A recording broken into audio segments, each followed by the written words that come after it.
Greetings, Internet. Welcome to another episode of HeiseNerd Speaks, a program where I sit in front of a microphone and speak my mind about a few things that are going on in the week. I'd like to start my episode off by talking about my new partner, the DNA Digital Network. You'll be able to find my podcast and my buddy, the Real Geno's podcast, and our collaborative podcast, the GB3 podcast, on the DNA Digital Network, which will also help us be able to be found on iTunes, Stitcher, and other platforms. We're really looking forward to doing this, and we want to really thank the people at DNA for helping us out. On to the program. So, this week we're going to be talking about Nintendo. A few different subjects about Nintendo have kind of come up this week in regards to their platforms and possible movie deals. So, let's start talking a little bit about that. Starting off, we're going to talk about the Nintendo Switch online service. There was a announcement this week about the final date that's going to launch. It looks like we're going to get it in September. Basically, this is Nintendo's version of their online service to compete with Xbox Live and PlayStation Network. PlayStation Plus. So it looks like, though, this is going to be pretty competitive. They will be offering a cost of $3.99 a month, $7.99 if you do 3 months, or $19.99 if you do the entire year. To me, I don't understand why you would even bother doing the other two if you're going to pay $19.99 for the entire year. That's just a ridiculously good deal in comparison to price. Now, that's the thing in question. And we'll kind of talk a little bit about that in a minute. But let's just talk a little bit about what it gets you. Obviously, it's going to get you the ability to play competitively or cooperatively online with people, just like Xbox Live and PlayStation Network. But also, because PlayStation Network and Xbox Live Gold offer titles of games to people with these services, like a couple they hand out to people digitally each month for having the service. Well, Nintendo has done their part, and what they're going to be doing is offering a compilation of classic titles each month, like Super Mario Bros. 3, Balloon Fight, Dr. Mario, just some of the older titles like that. Those are kind of the ones they've kind of put out in lights as far as names go. Now, the one difference here is that the monthly titles for Nintendo, unlike Xbox Live and PlayStation Plus, with those two services, you normally get to keep those games past that month until you, as long as you're still keeping your membership. So you're basically building a huge library of games without having to go out and buy games, so to speak. Where in Nintendo's case is that these games will be available for the month, and then they'll have a new set of games available the next month, but you won't be able to retain the ones from the previous month. So, and we'll talk a bit about that too. So I just wanted to kind of give my thoughts on this. I already said, I think the price point is really good. $19.99 a month. I mean, for a full year. I would throw $20 down to get a full year of this, especially just because I realize that yes, you won't get to retain the classic games, but it's kind of neat to have that available just from the get-go. I think that's just kind of worth it in and of itself. The only thing that would really bother me is that there's a game that's going to take possibly longer than a month to really complete. I mean, if you throw any older RPGs, I guess it depends. Are they going to put third-party titles in this? If they aren't, then I mean, maybe. I guess there are some RPGs like Super Mario RPG or Earthbound. I mean, I don't see being able to get through either of those in a month.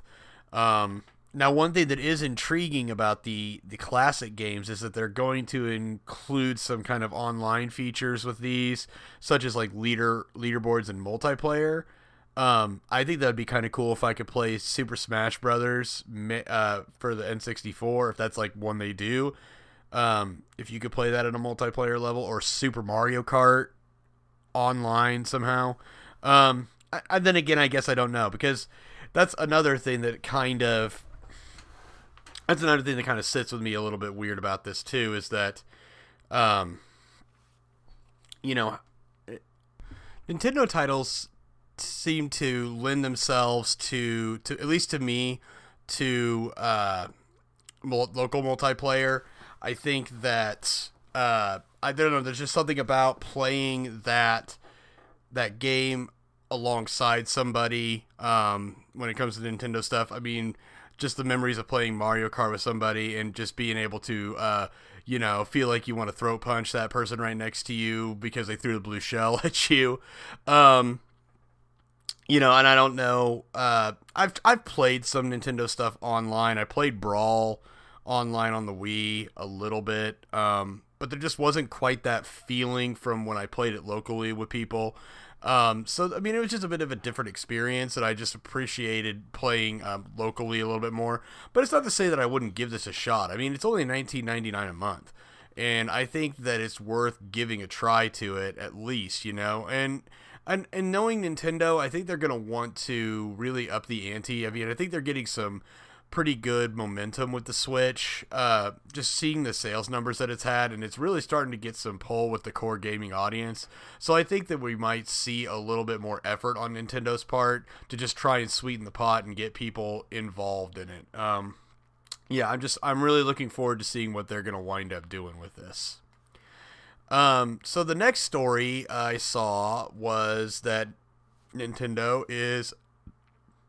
they announced that they are going to be making a Mario Kart title for mobile platforms, iPhone, Android, etc. Just kind of moving on the trend of what they've done. Starting with, they did Miitomo, which of course they've closed that down because it was a really short-lived thing.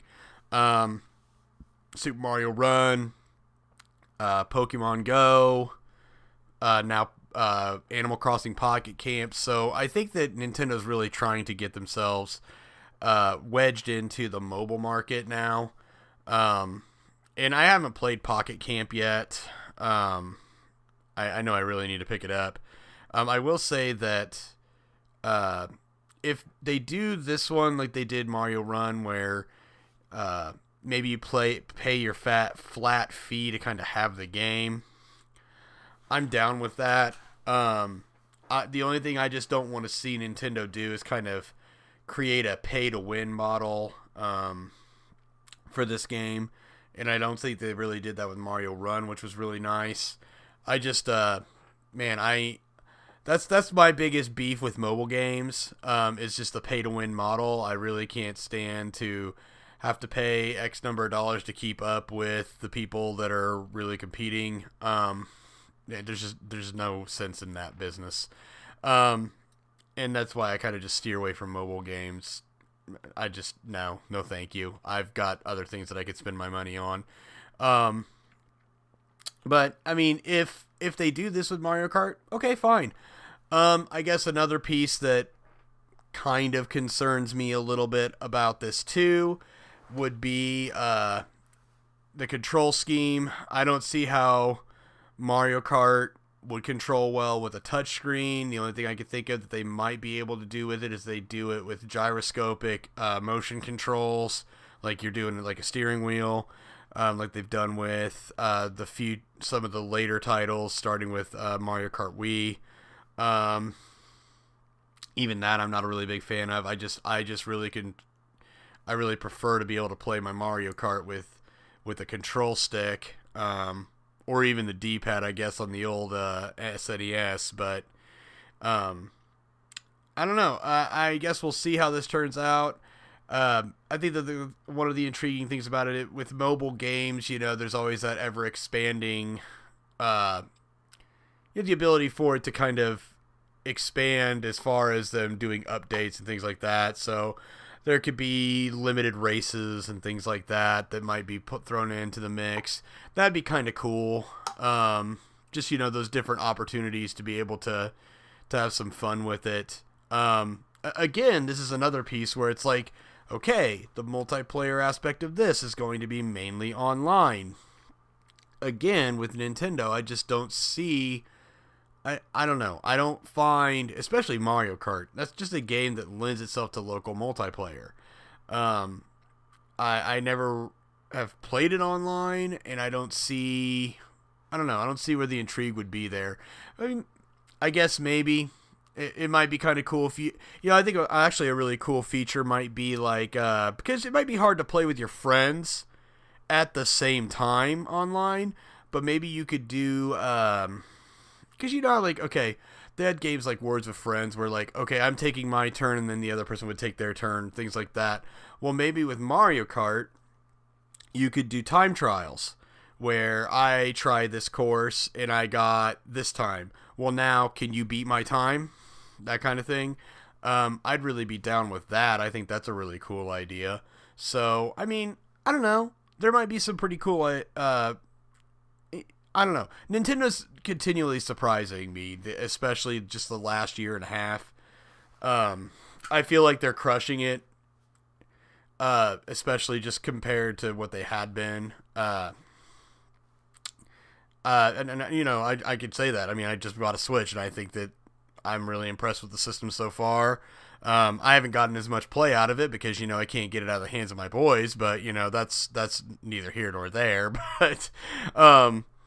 But yeah, I really enjoy what Nintendo's doing. So now moving on to the bigger topic here, and this is an article I read that Nintendo and Universal have already got a deal together with theme parks, and we could touch a little bit about that, just because I've never talked about it. But they've now made a deal with them and Illumination Entertainment, the company that creates Minions, to get a movie. There's a talks. It's not official yet, but there's talks that they're working together to get a Mario movie off the ground, an animated film. Now, the last Mario movie, of course, was in the early 90s, which was the live-action film with Bob Hoskins and John Leguizamo as Mario and Luigi, and Dennis Hopper as King Koopa. And now, okay, I can give my little review of this movie. Obviously, this movie is a total bomb and a total flop, and it's just ridiculous. But in hindsight, I enjoy watching the film. I think it's pretty funny. It's another one of those things, like I feel like about things like Batman and Robin, where it's like, okay, I'm going to watch this film because the entertainment value is based on how horrible the film is, as opposed to how good the film is. Sometimes you just do that. It's so bad, it's funny. And not to get me wrong, because I feel like... I feel like that, man, they just went and got a paycheck for some of this. Like, I mean, Bob Hoskins even said that this is like the worst movie I ever did. And it goes to show, man, believe me. But anyway, moving on to present day and then talking about doing an animated film. I think Mario lends itself to an animated film. As far as a studio that would do Mario, I don't know. I think if you were like looking at animated studios of today and you thought, which of these studios would be best suited to make a Mario movie, I would probably actually lean on Illumination. I mean, people would be like, well, what about like Disney or Pixar? I don't know. I don't think that they would give a licensed character. I don't know. I don't think they would give it the love they need. They would try to make it too much of their own. And maybe the same could be said of Illumination. I think that the concern lies there is like, are we going to try and throw Minions into the mix here? Well, I wouldn't say that that's not possible. I think that they could. And would people say, oh, well, that's not going to fit, that's going to be horrible? I disagree with that. Just because I could look on, we just got Mario and Rabbids Kingdom Battle on the Switch this last year, and I feel like that worked. And the Rabbids are pretty similar to the Minions. I mean, they're pretty ridiculous like the Minions are. So, okay, I could see it happening. Do I think that they need to be a main part of the Mario movie? No. Maybe like small cameo, something like that. They'll mix it in. And maybe they make a game that collaborates them. I'm fine with that. If this is a deal that gets them something like that, I'm really cool with that. I think that it's about high time for Nintendo to finally get its way back into the movie theater and on the big screen. And you know, video game films have had their, let's just say they've had their downs. They've not very well had their ups. There are a few examples that I think are okay films. And I would actually maybe give a halfway decent score to. And I'm going to kind of touch on that with my buddy, The Real Gino, on our next episode of the GB3 podcast. Games and movies are kind of going to be our main topic of the night there. But I think that Nintendo really has a chance here to kind of get themselves into film and make a name for themselves through Illumination. I think that this would be a good collaboration. I think that Illumination would give Mario the respect as a franchise that it needs, and I think that they would. I think they would do well with it.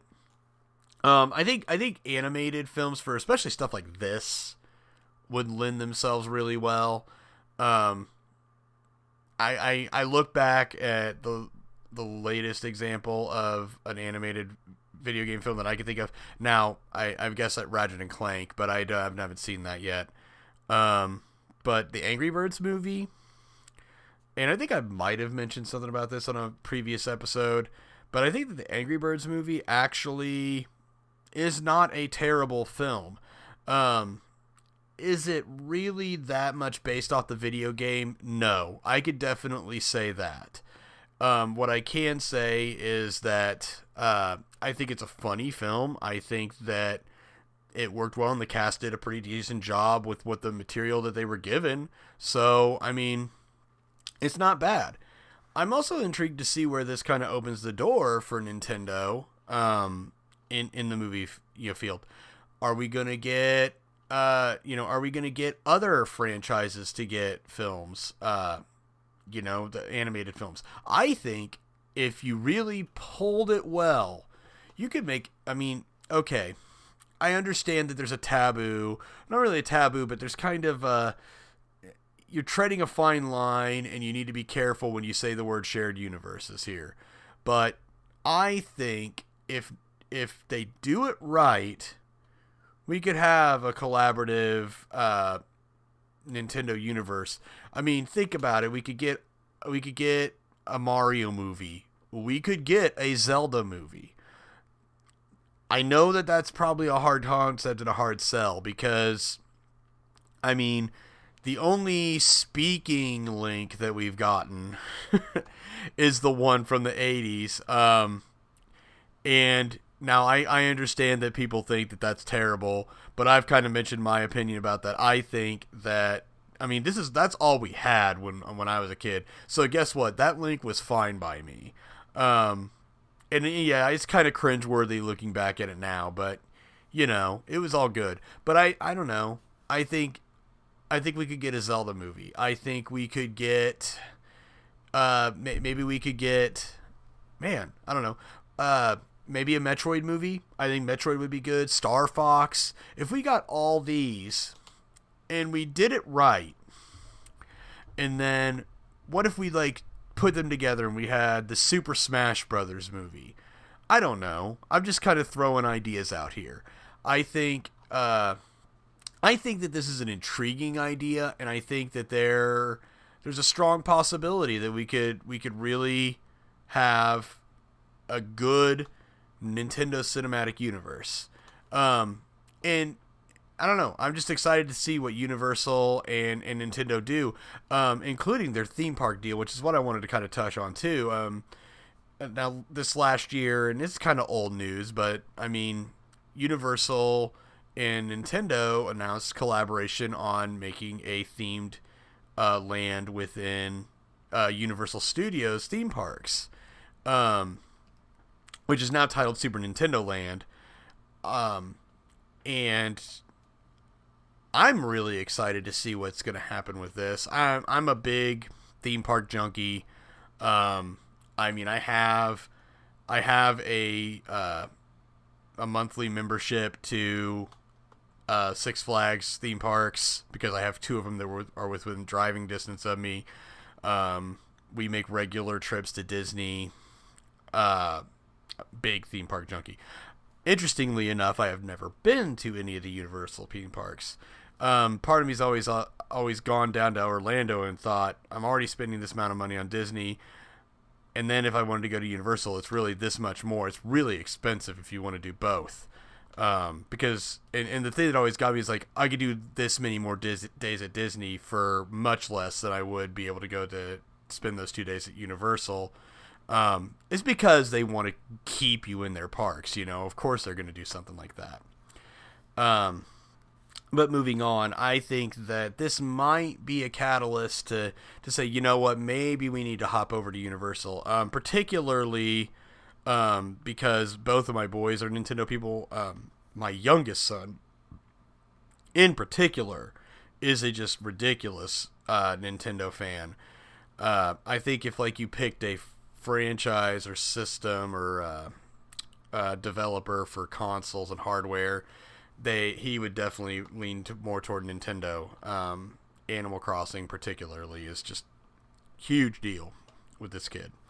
But yeah, I think that would be kind of that would be definitely the catalyst to get me going to Universal.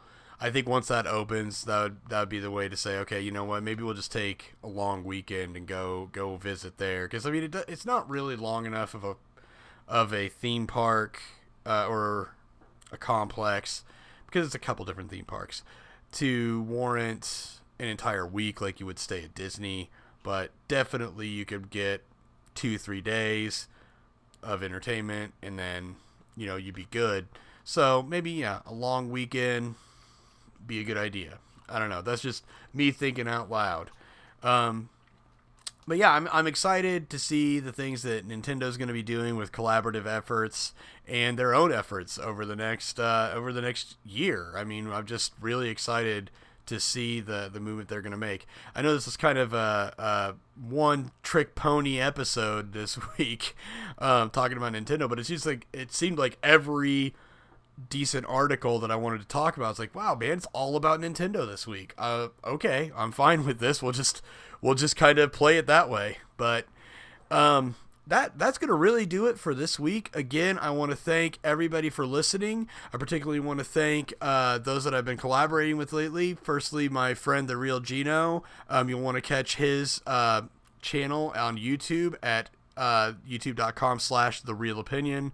Also, check him out on Facebook and Twitter. I believe he's just under The Real Gino on either of those. Also, thanks again to the DNA Digital Network for getting us on board with them.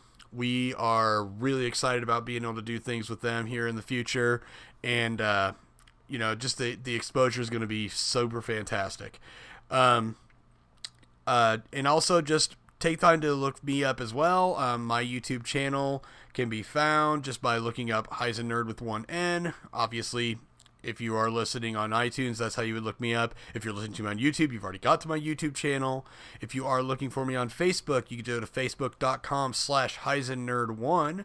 That is my social media page. I do post my podcasts on there. Probably will start doing some short blurbs here and there too. Looking forward to getting some more traction on that as well. Just to close off again, I just want to say thanks one last time and looking forward to all the good things that are going to be happening in the future. I will be catching everybody on the next podcast. See y'all next week. HeiseNerd out.